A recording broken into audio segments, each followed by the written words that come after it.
empírica que proporciona herramientas, apoyo y educación a los pacientes y también a las clínicas de fertilidad. Nuestro objetivo es facilitar y aumentar el apoyo y la experiencia positiva de los pacientes a través de la educación y la formación, dando apoyo y ayuda a los pacientes para hacer que su viaje de fertilidad sea más agradable y basado en el cuidado. Apoyamos a las clínicas de fertilidad a través de la enseñanza y la capacitación de su personal de salud y atención al paciente, estableciendo guías de atención, recomendaciones y certificación de sus procesos de aprendizaje. Hoy, como venimos anunciando estas últimas semanas en nuestras redes sociales, hablaremos de por qué ocurren los fallos de implantación. Para ello tenemos con nosotros al doctor Claudio Álvarez, licenciado en Medicina y Cirugía por la Universidad de Chile. Buenas tardes, doctor. Hola, buenas tardes.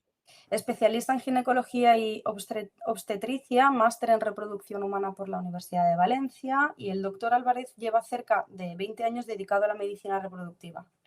Durante 7 años formó parte del equipo médico del Instituto Valenciano de Infertilidad, IBI, hasta que en 2010 se incorporó al equipo médico de URE, Centro Gutenberg, pasando a codirigirlo en el año 2012. Autor y coautor de artículos en revistas internacionales como Journal of Clinical Endocrinology and Metabolism, Human Reproduction, Fertility and Sterility, Reproductive Biomedicine Online, Journal of Assisted Reproduction and Genetics. Seleccionado para los Promising Young Clinical Award de la ESRE en Praga en el año 2006, colaborador y autor de capítulos de libros sobre medicina reproductiva.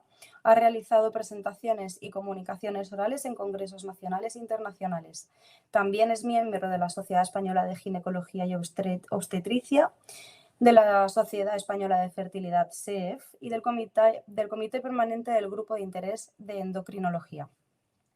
Sin más, cedo la palabra al doctor y os invito a hacer preguntas durante todo el evento.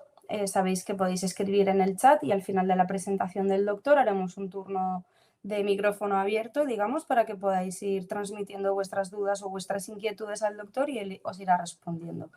Recordaros también que todas las presentaciones se quedan colgadas en nuestro canal de YouTube, que lo tenéis aquí en esta diapositiva que os acabo de poner, y que estáis invitados a navegar por nuestras redes sociales y por nuestra página web, misrespuestasdefertilidad.es. Sin más, pongo la presentación del doctor y cedo la palabra. Muchas gracias. Bueno, primero que nada, muchas gracias a la Sociedad Europea de Fertilidad por la invitación para participar en estos webinars y que son bastante provechosos, no solo para nuestros pacientes, sino que también para nosotros los profesionales dedicados a la reproducción para establecer una especie de relación y nexo con nuestros pacientes que yo creo que facilitan bastante nuestro trabajo diario.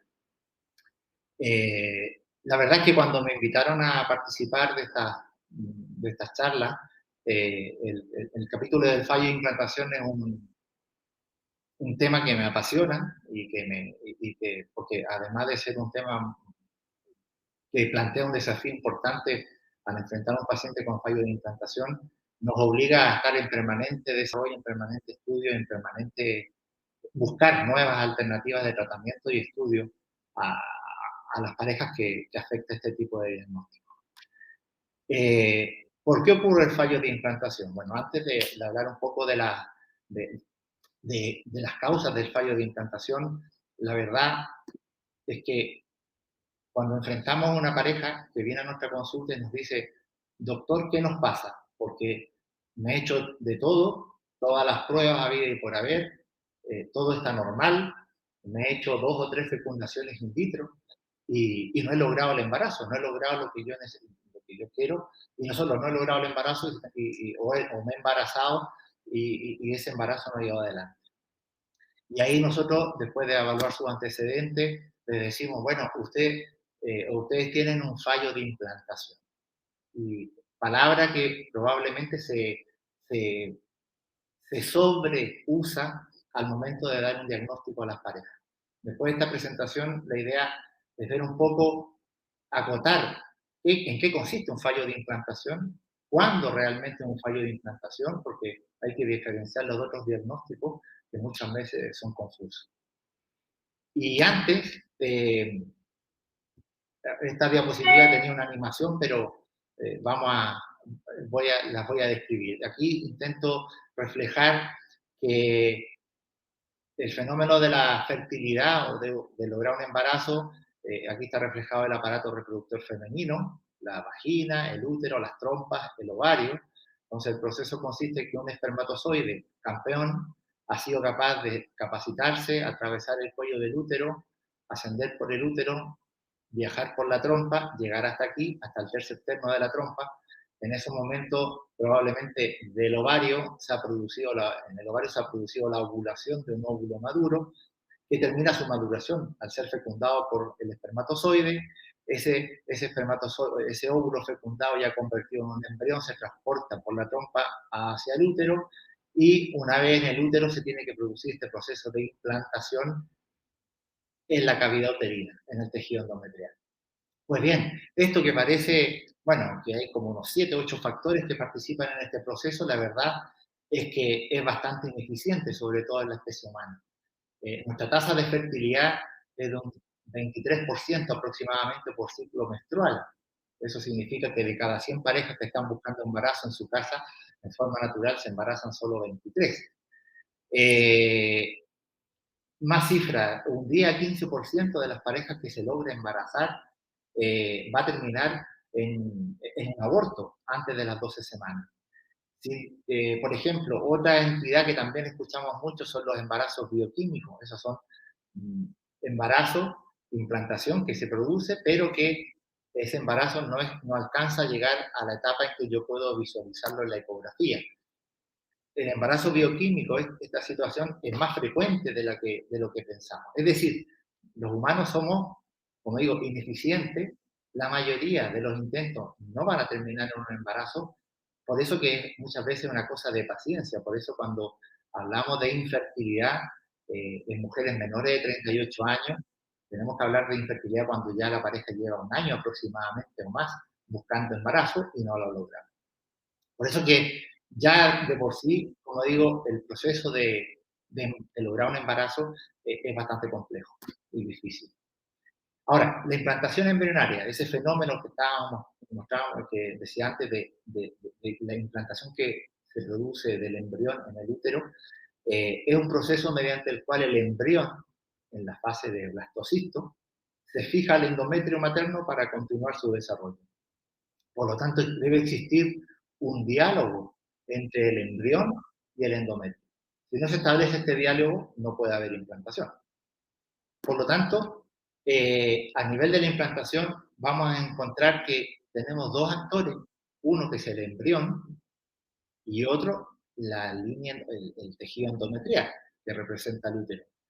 Y además, en este proceso, tiene que haber una comunicación entre el embrión comunicación que genera una serie de cambios inflamatorios aquí, y después, una vez que se ha producido la implantación de este embrión, este fenómeno inflamatorio pasa a ser un estado antiinflamatorio. Es decir, el proceso de implantación, este fenómeno donde el embrión se empieza primero se posiciona frente al endometrio, después se tiene que adherir y después tiene que invadir este endometrio y una vez que se ha invadido ya es cuando hablamos de la implantación.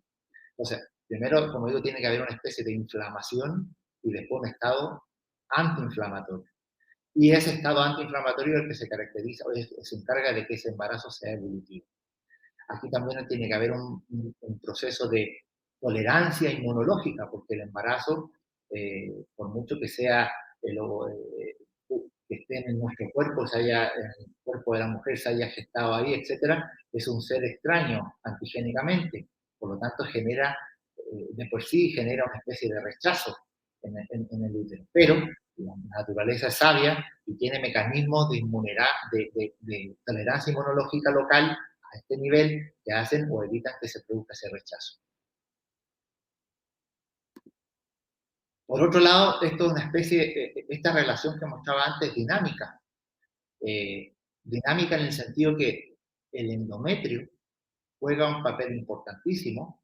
Ya veremos también que el embrión es también, bueno, es el más importante, pero el endometrio es una especie de sensor donde esta gráfica significa, lo que quiero representar aquí es que el endometrio tiene una capacidad de ser receptivo, es decir, tiene que ser capaz de recibir un embrión y tiene que ser selectivo también, es decir, tiene que seleccionar a qué embrión acepta y no acepta. Entonces, la implantación es un equilibrio entre la función de receptividad, es decir, la capacidad de anidar un embrión, pero también tiene que tener una función de seleccionar el embrión que va a implantar. Por eso cuando tenemos un endometrio que es muy receptivo, pero poco selectivo, por eso que nos enfrentamos a procesos, por ejemplo, de abortos recurrentes, donde implanta muy fácil el embrión, pero claro, como implanta muy fácil, no hay una selección del embrión, por lo tanto, la naturaleza después se da cuenta que ese embrión que ha implantado no va bien, no está bien, por lo tanto, se produce el aborto. Y al otro extremo, es decir, si el endometrio es demasiado selectivo, es decir, demasiado estricto en los criterios de calidad de un embrión, va a ser menos receptivo. Por lo tanto, vamos a estar enfrentados a lo que se llama el fallo de implantación, que el embrión no va a implantar. Entonces aquí participan, en el fenómeno de implantación, o va a depender de un desarrollo embrionario adecuado y de la capacidad o receptividad del endometrio de recibir ese embrión. Y esa receptividad endometrial puede estar influenciada por factores locales a nivel del útero y también factores sistémicos o del cuerpo o del cuerpo en general de la mujer. Y además, la implantación del embrión en el útero, en el endometrio, tiene que producirse en un momento determinado. Y es lo que se llama ventana de implantación, que yo creo que la mayoría de las pacientes han escuchado ese concepto. Es decir, el embrión, por muy buena calidad que tenga, si el endometrio está inmaduro o no se ha desarrollado lo suficiente, no va a haber implantación. Y si el endometrio está demasiado maduro, también no va a haber implantación. Por lo tanto, la implantación, además de tener un endometrio que sea de buena calidad, con buena funcionalidad, y de tener un embrión de buena calidad, también tiene que haber una coordinación al momento de la implantación. Entonces, ¿cuándo hablamos de un fallo de implantación? La verdad es que hay muchas definiciones. Una de las más aceptadas, la última, más aceptada, es que fallo de implantación es la ausencia de embarazo clínico después de 4 embriones transferidos de buena calidad morfológica en un mínimo de 3 ciclos, ya sea fresco o vitrificado, en una mujer menor de 40 años. Estas definiciones han ido cambiando con el tiempo. Hace 15 años, la definición era cuando una paciente yo le había transferido más de 8 o 10 embriones, por ejemplo. Hoy, cada día o cada año, las definiciones van cambiando un poco. De hecho, últimamente se habla de cuando no ha habido implantación en una paciente que yo he transferido 2 blastocitos de buena calidad menor de 40 años. Es decir, esto va cambiando, la definición va cambiando, pero el concepto es que una paciente menor de 40 años, que yo le he transferido más de 2 blastocitos de buena calidad morfológica y no hemos logrado una implantación, es decir, un test positivo o evidenciar el embarazo en analítica, ya sea de orina o de sangre. Cuando yo hablo de fallo de implantación, no tenemos que confundirlo con fallos en los ciclos de FIP. ¿Me explico? Cuando yo hablo de fallo de implantación, es una paciente, una pareja que tiene un problema de fertilidad, que yo le he hecho una fecundación in vitro, que aparentemente todo está bien, pero que no logramos implantación. Hay que diferenciarlo de los fallos de FIP, que es distinto. Porque, por ejemplo, la edad, una fecundación in vitro que yo hago en una paciente mayor de 40 años, donde sabemos que la edad es el factor más importante en el pronóstico reproductivo, si no hay implantación, por muy bonito que sea un embrión, ahí la explicación va a estar en la edad. Por lo tanto, eso no es un fallo de implantación. Es un fallo del tratamiento de fecundación in vitro asociado a la edad. Una baja respuesta Lo mismo, generalmente la baja respuesta se asocia a la edad también, van de la mano, el concepto es el mismo. Cuando yo tengo un factor seminal severo, yo ahí tengo una explicación para el fallo de implantación, que es probablemente la mala calidad evolutiva de los embriones, el fallo de fecundación. Si yo no tengo un embrión para transferir, obviamente no puedo hablar de un fallo de implantación.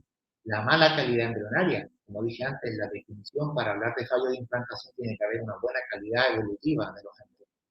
Cuando yo tengo una paciente con un factor uterino importante que no lo puedo manejar o solucionar, por ejemplo, un mioma enorme, no lo puedo operar antes del tratamiento, obviamente el primer implante de un embrión no va a ser un fallo de implantación, va a ser un fallo de fecundación in vitro por un factor uterino severo. Entonces, cuando tenemos una paciente que cumple con los criterios para hablar de fallo de implantación, esto es independiente si la paciente yo la estoy conociendo por primera vez o ya es una paciente antigua, que he hecho 2 o 3 tratamientos y no hemos logrado un embarazo, siempre, por mucho que yo crea que tengo todo estudiado y todo analizado, me tengo que plantear, dar un pie atrás, probablemente dar un paso atrás e intentar reevaluar la situación. Porque a lo mejor se está escapando algo, o a lo mejor ahora, después de los tratamientos que hemos hecho, los ciclos de fecundación, la estimulación, hay detalles que pueden haber influido en que ese embrión no haya implantado, por lo tanto tengo que dar un pie atrás, como dije, un paso atrás e intentar reevaluar la situación de la pareja. Y aquí tengo que tengo que ver varias variables. Una, la mujer, obviamente, si la mujer es mayor de 40 años, probablemente la explicación va a estar ahí, y ahí no vamos a poder hacer mucho. Tengo que evaluar por qué le estoy haciendo una fecundación in vitro. Si el paciente tiene una endometriosis severa, como dije antes, o un factor masculino severo, tengo que reevaluar los protocolos de estimulación, qué medicación usé. Aquí, todos los medicamentos que usamos para estimular en general son buenos, producen una buena respuesta del ovario, pero a lo mejor hay pacientes que necesitan, por ejemplo, agregar un factor LH, o hay pacientes que necesitan un doble disparo para lograr una mejor madurez de los ovocitos. Me tengo que fijar si durante la estimulación se produjeron niveles demasiado altos de estradiol, que eso hace que afecte, o eso afecta la receptividad del endometrio. Tengo que fijarme si a lo mejor en alguno de los ciclos se elevó la progesterona, que eso es una causa de un fallo de implantación, de un implante. Eso va asociado de la mano cuando las transferencias han sido en fresco o congelado.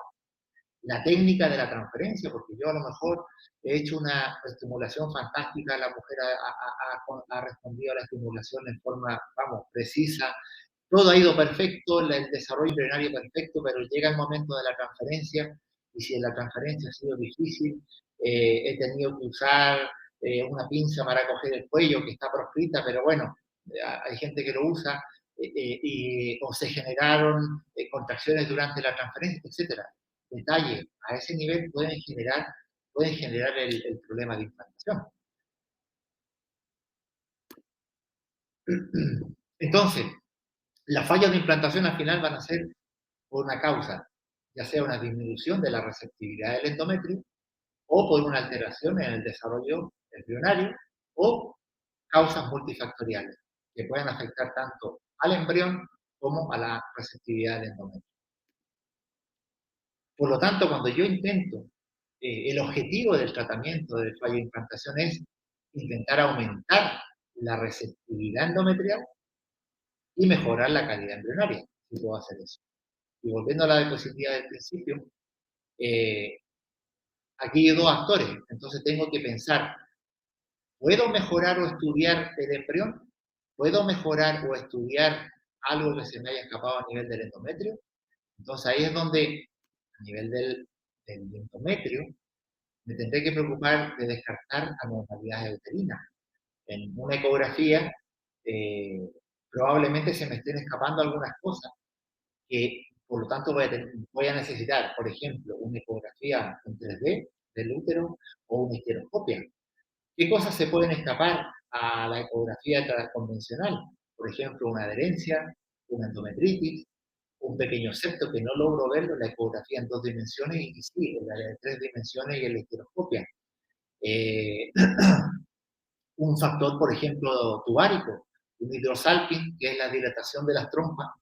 Esa dilatación de las trompas no solamente es responsable de infertilidad, sino también de ese líquido que se acumula en las trompas puede devolverse a la cavidad o caer a la cavidad uterina y ser un factor que va a impedir la implantación del embrión o va a ser embriotóxico. El aspecto del grosor del endometrio. Se dice que, o se sabe que en un endometrio menor de 7 milímetros las probabilidades de implantación son menores.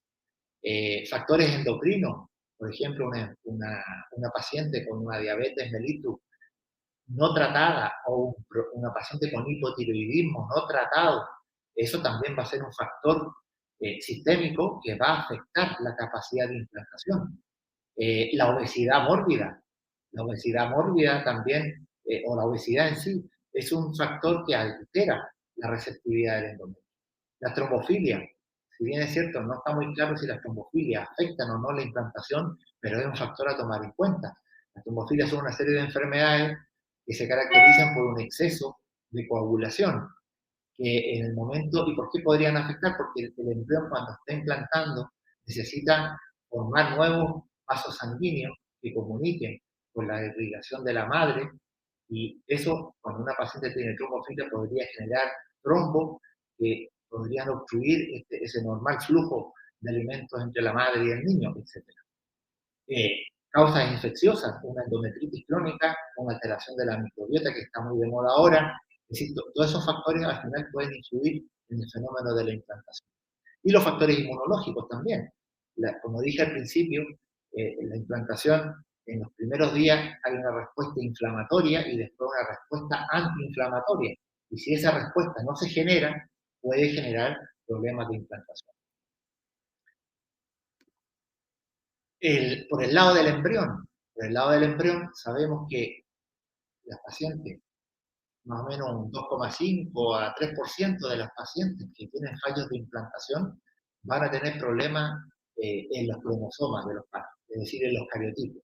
Por eso que una de las pruebas o de las primeras pruebas que se tienen que solicitar frente a un fallo de implantación, al igual que por ejemplo un aborto, es el cariotipo de ambos progenitores.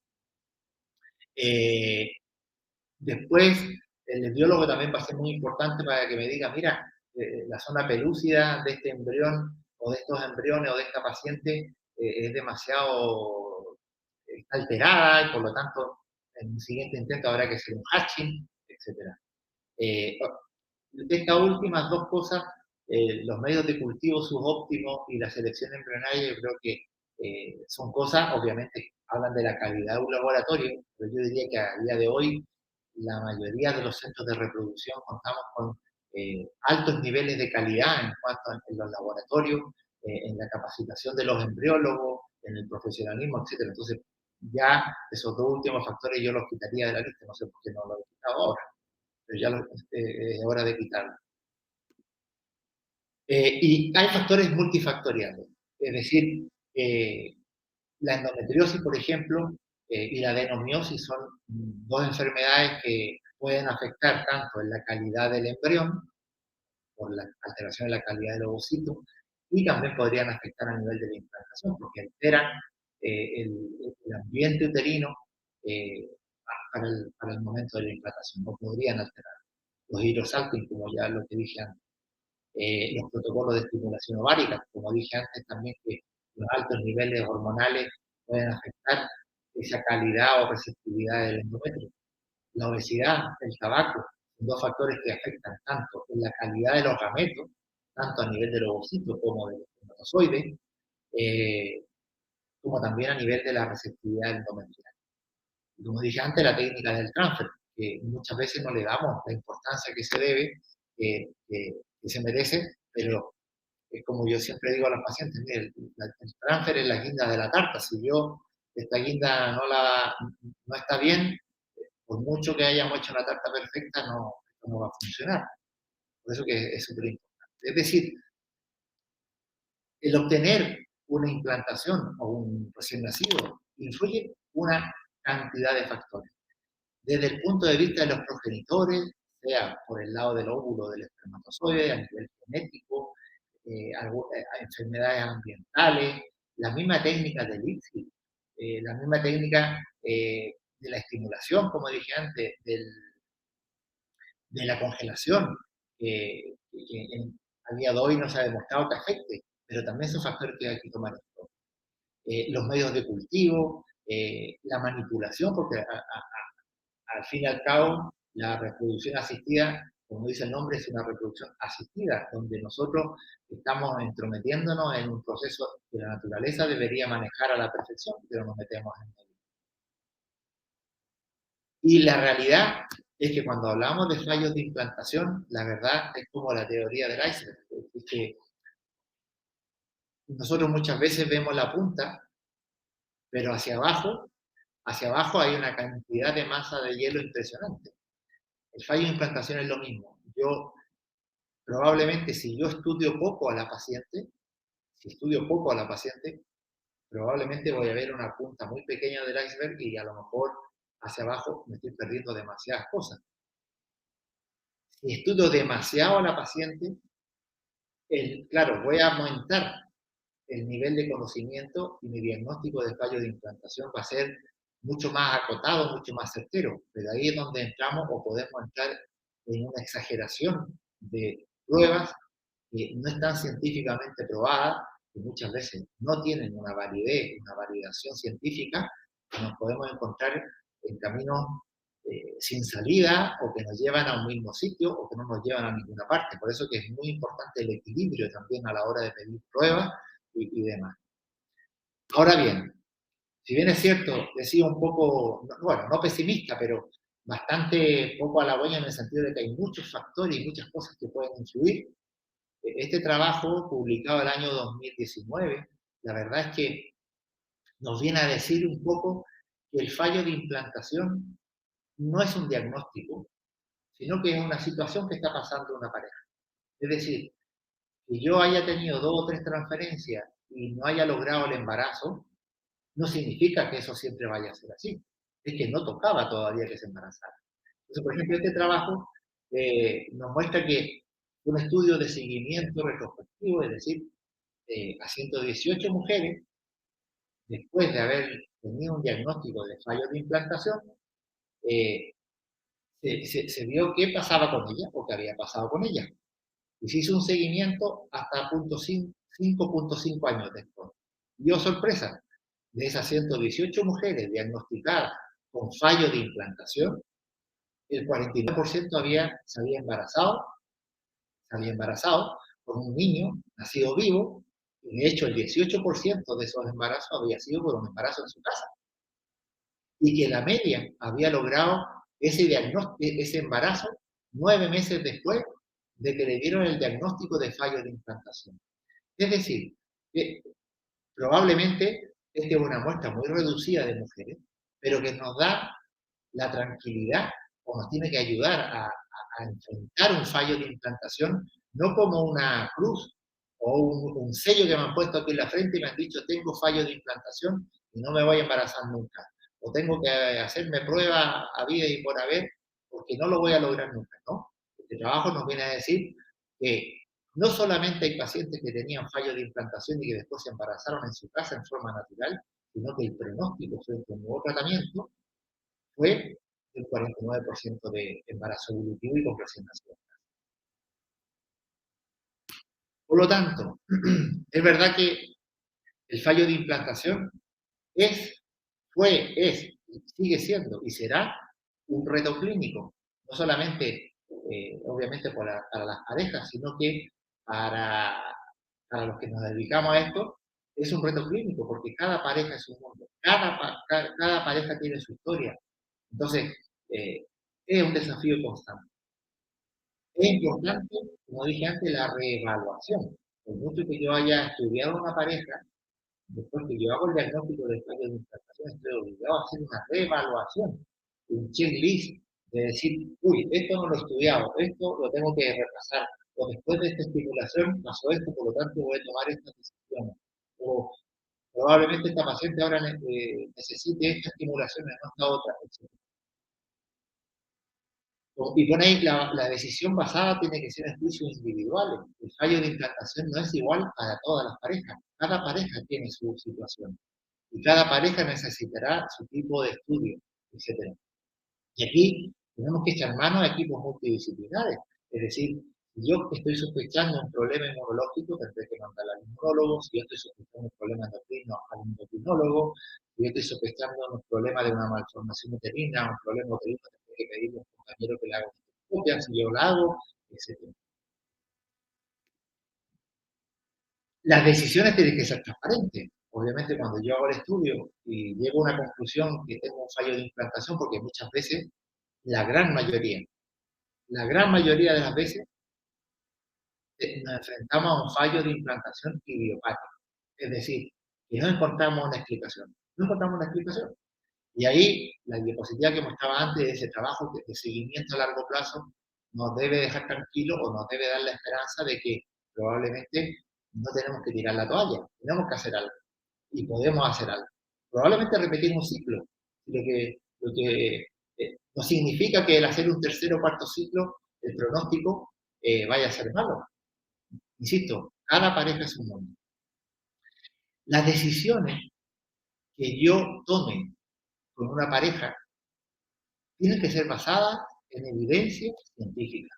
Y aquí me voy a detener un poco porque a día de hoy nuestro gran error, aquí digo nuestro gran error, haciendo un mea culpa de los profesionales dedicados a la salud reproductiva, es que caemos en el error de que escuchamos en el último congreso a alguien que se le ocurrió en su consulta hacer una instilación de plaquetas en el útero, por si acaso, y oh sorpresa, le resultó, ya eso lo vende o lo muestra como una prueba científica de que es efectivo en el fallo de implantación, o la prueba de los lípidos, o la prueba, o los factores de crecimiento, el scratching, las natural killer, etcétera, etcétera, etcétera. De ahí puedo dar una lista enorme de cosas que se están haciendo a día de hoy, sin una base científica clara. Por lo tanto, cuando algo no tiene una base científica clara, solamente lo que puede generar, que probablemente a lo mejor muchas veces se embarazan y resultan, pero esa paciente tocaba que se embarazara.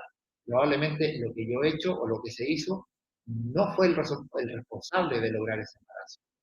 No estoy hablando de pacientes, por ejemplo, que tienen por ejemplo, aquí la principal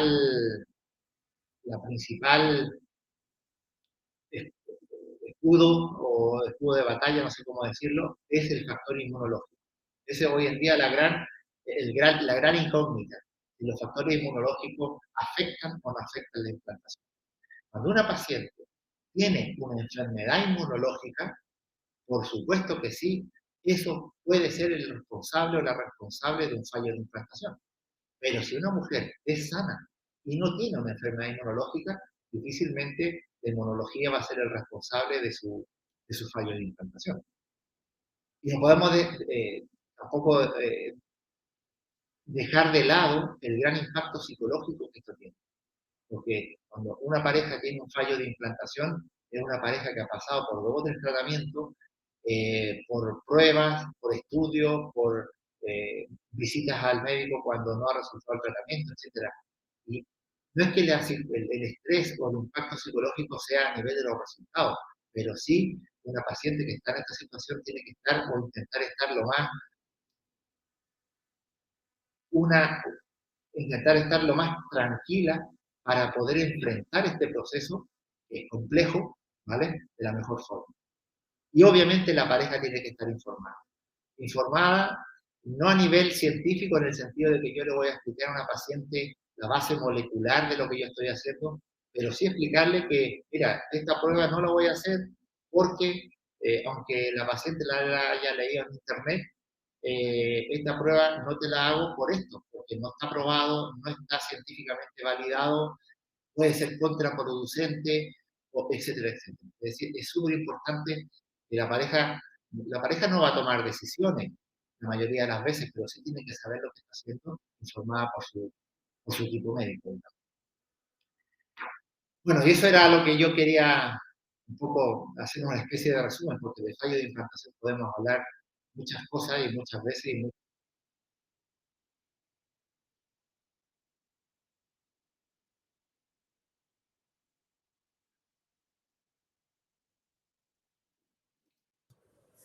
Claudio. Sí, Ah, ahora, es que se ha perdido el audio de tus últimas palabras. pero ¿desde qué diapositiva? No, no, nada, hace 30 Ah, segundos. vale, vale. Me ha asustado. Si quieres podemos dar paso Sí, al sin turno de problema. Víctor. Vamos allá.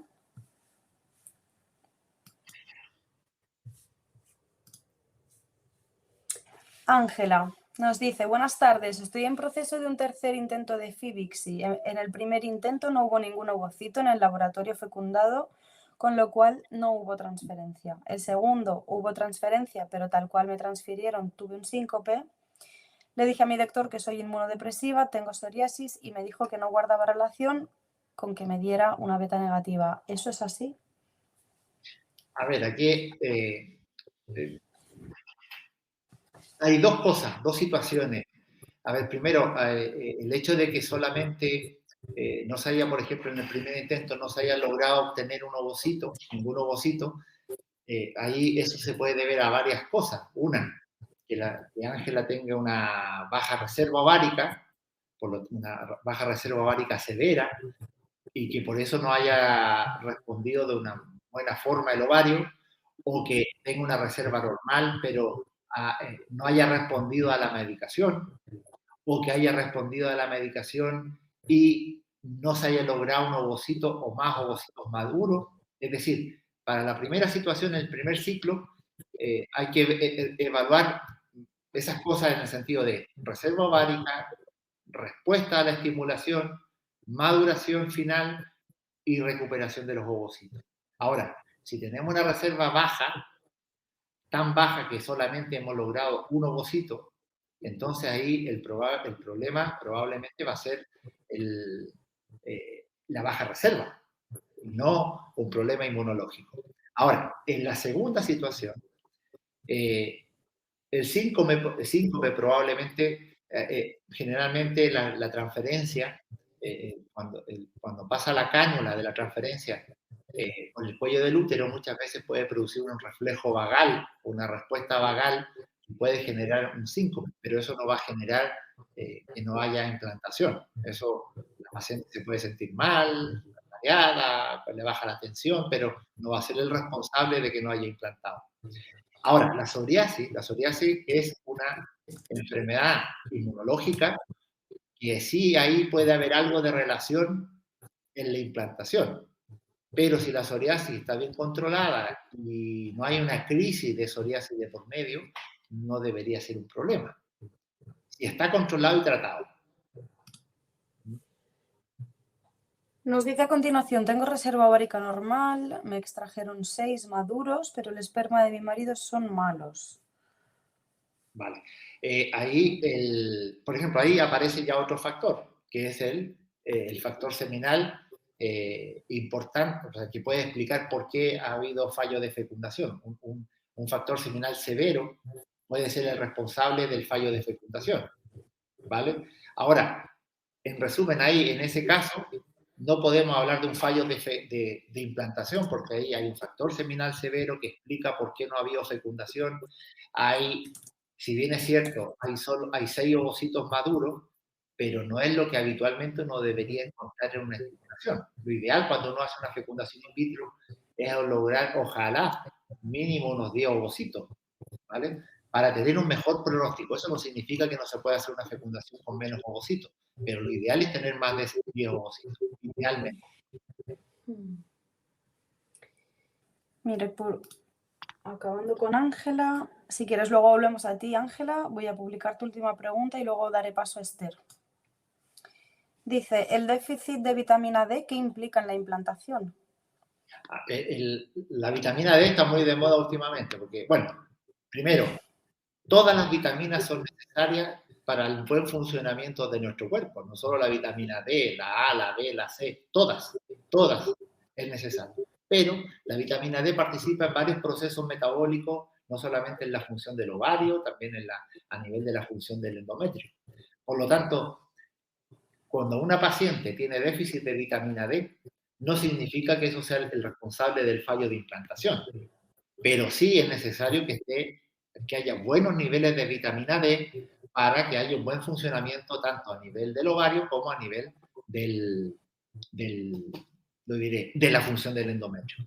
También ahora se ha visto que los niveles de vitamina D también son necesarios que estén normales en el varón. Es decir, en general, hoy es la vitamina D, mañana será la vitamina B, que a lo mejor también vamos a ver que es necesario que estén en buenos niveles para que haya una buena función del ovario, del testículo, del endometrio. Es decir, aquí el mensaje es, ¿la vitamina D puede ser un problema en la implantación? Claro, si está baja, claro que sí, como cualquier vitamina, digamos. Gracias. Damos paso ahora a Esther. 37 años con tiroiditis de Hashimoto, pero está controlada. TSH de 1,25. ¿Puede haber problemas cuando hagamos la transfer? La tiroiditis de Hashimoto, que en principio se genera cuando aparece la tiroiditis, que produce el estado de hipertiroidismo y después pasa a un estado de hipotiroidismo, el hecho de estar controlado no se ha visto que sea responsable de fallos de implantación.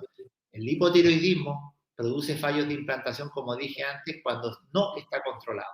Es decir, si Esther tuviera un hipotiroidismo sin tratamiento, entonces sí que sí sería un problema importante. Pero un hipotiroidismo subclínico o hipotiroidismo tratado, bien controlado, porque una TSH en 1,25 está perfecto, no es la explicación por la cual probablemente tiene un fallo de implantación. De acuerdo. Muchas gracias. Veo que alguien está escribiendo. No sé si queda alguna pregunta más por hacer. Vamos a ver.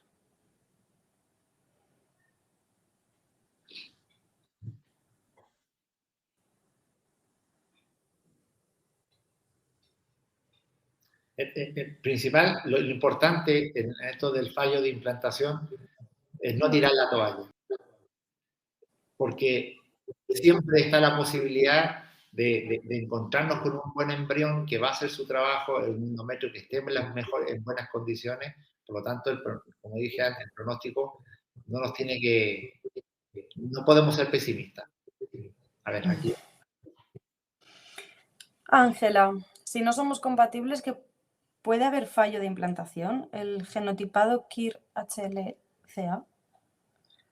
A ver, el KIR-HLA, el KIR es una especie, para que nos entendamos, como dije antes, el embrión es un ser extraño, ¿vale? Un ser extraño que cuando llega o intenta implantar en el útero, como dije al principio, se genera una reacción inflamatoria y el útero o el endometrio tiene mecanismos inmunológicos que hacen que esa reacción que genera inicialmente sea modulada con un efecto antiinflamatorio, es decir, el endometrio tiene mecanismos para evitar el rechazo de ese ente extraño que se llama embrión.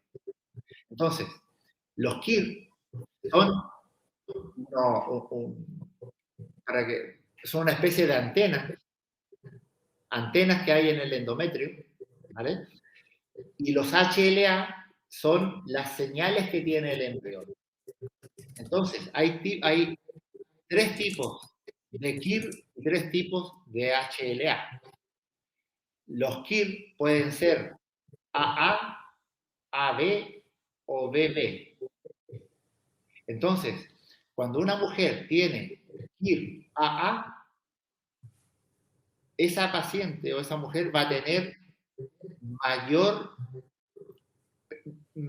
peor pronóstico a la hora de no solo implantar, sino que va a tener más riesgo de aborto, más riesgo de que ese embarazo tenga problemas como la hipertensión, problemas de restricción del crecimiento del feto, etc. Es decir, va a ser un embarazo más difícil. El KIR BB, al revés, va a tener muchas facilidades para que ese embarazo vaya adelante. Es decir, aquí no hay buenos ni malos, solamente más difíciles o menos difíciles. Ahora, el HLA en el embrión puede ser C1, C1, C1, C2 o C2, C2. Y lo mismo, el C1, C1 son las señales que, las HLA son las señales que manda el embrión a los KIR. El C1, C1 casi no da señales. Ese va, es muy fácil de esconderse y de que las antenas no lo capten. El C2, C2 va a dar demasiadas señales. Entonces, cuando se junta un embrión C2, C2 con una paciente que tiene KIR AA, eso va a tener mayor predisposición a que no haya implantación. Pero predisposición, riesgo, no significa que no vaya a producirse el embarazo. Por lo tanto, unos pacientes que son menos compatibles tienen mayor riesgo de que no haya embarazo o haya abortos, etc. Pero no significa que no vayan a implantar. A lo mejor en un intento sí, puede ser responsable de no implantar, pero a la siguiente a lo mejor este embrión es capaz de evadir esa antena que está ahí pendiente y a lo mejor no tiene ningún problema. Por lo tanto, por eso que las pruebas de los KIR y los HLA no está 100% probado que sea una prueba que haya que pedirle a todos los pacientes, ¿vale?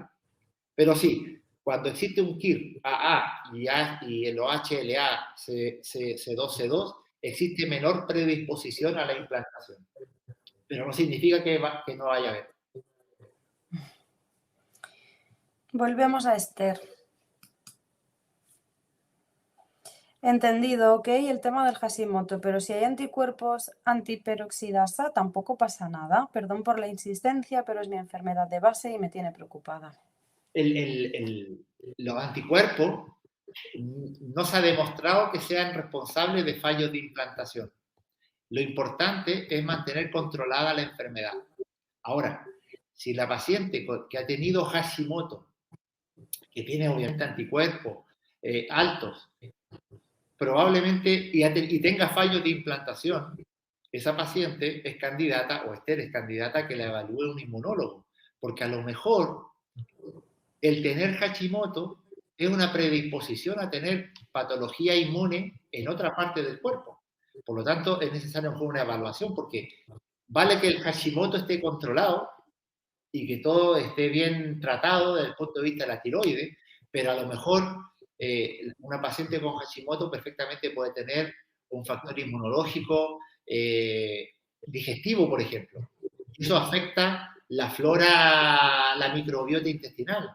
Y si está afectada la microbiota intestinal, probablemente va a estar afectada la microbiota uterina. Es decir, el Hashimoto en sí no produce fallo de implantación, con altos niveles de anticuerpos incluso. Pero sí puede estar relacionada o asociada a otra patología inmune que sí puede estar produciendo problemas.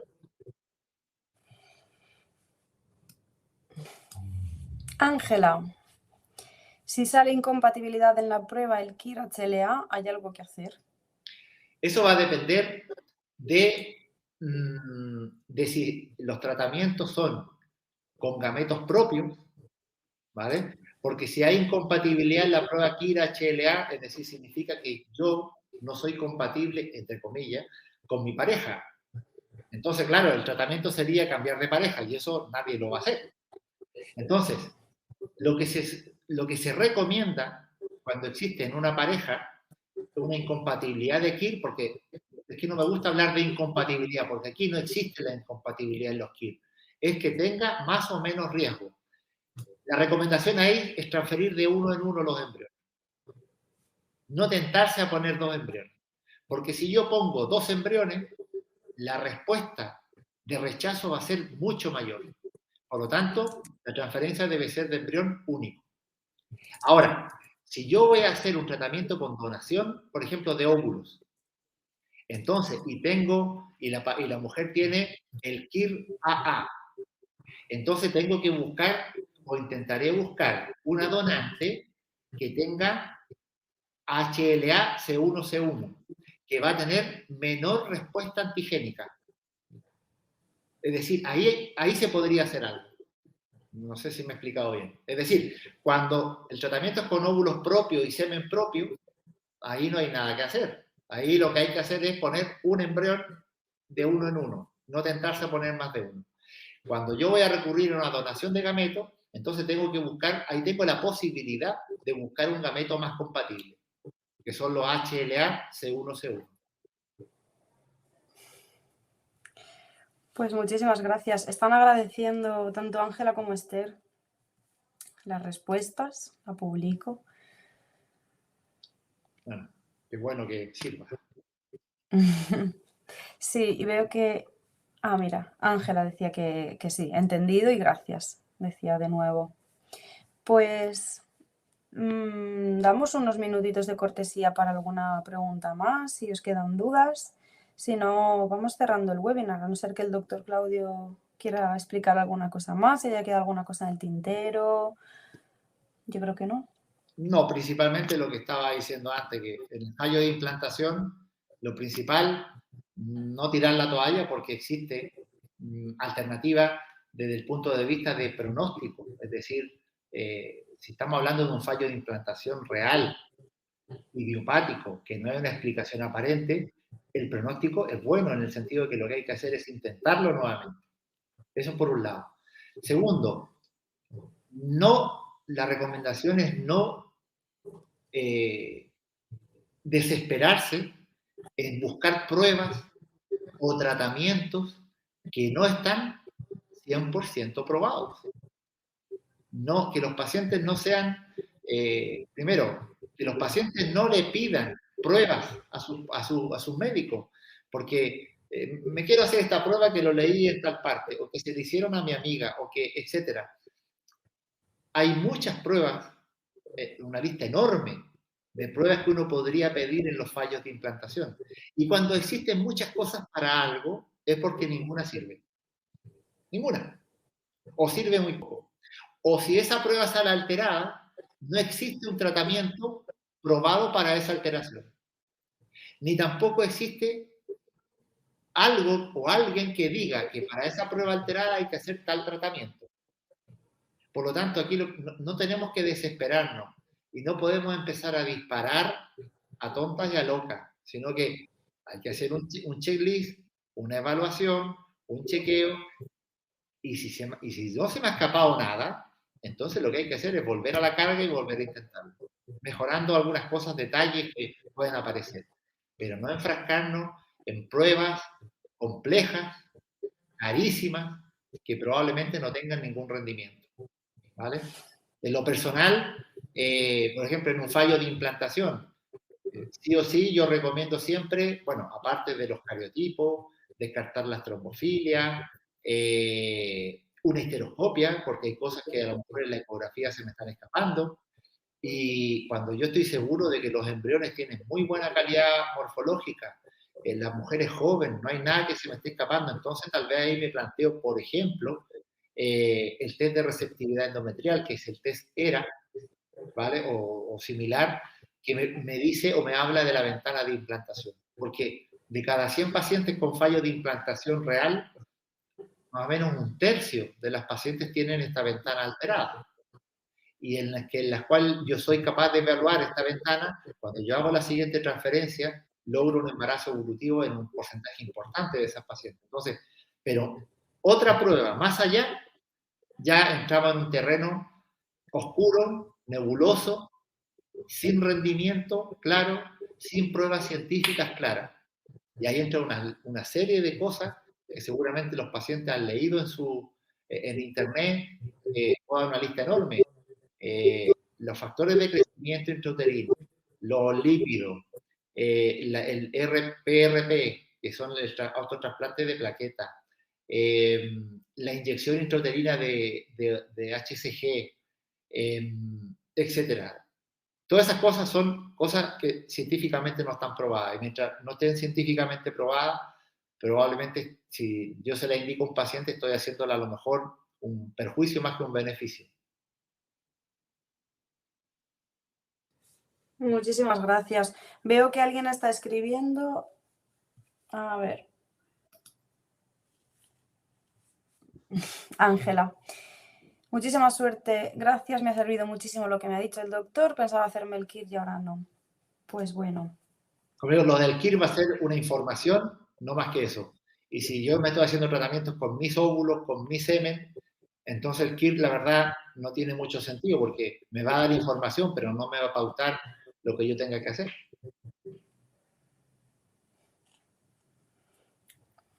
Pues muchas gracias. ¿Alguna pregunta más? Le lanzamos así al aire a ver si alguien escribe en estos últimos minutos.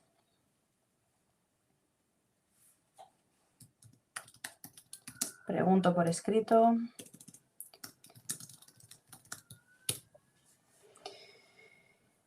Pues no parece.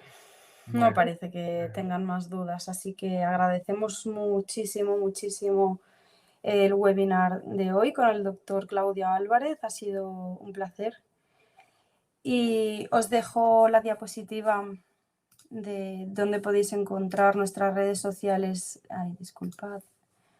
Para poder visitar después el canal de YouTube, que es donde se queda colgado también este webinar de hoy. Seguramente lo subirán ya mañana a la plataforma. Así que espero que hayáis disfrutado y hayáis resuelto las dudas y muchísimas gracias otra vez. Hasta la próxima. bueno, nos despedimos, ¿no? Gracias, doctor. Bueno, Muchas gracias a gracias. vosotros. Chao. A la próxima.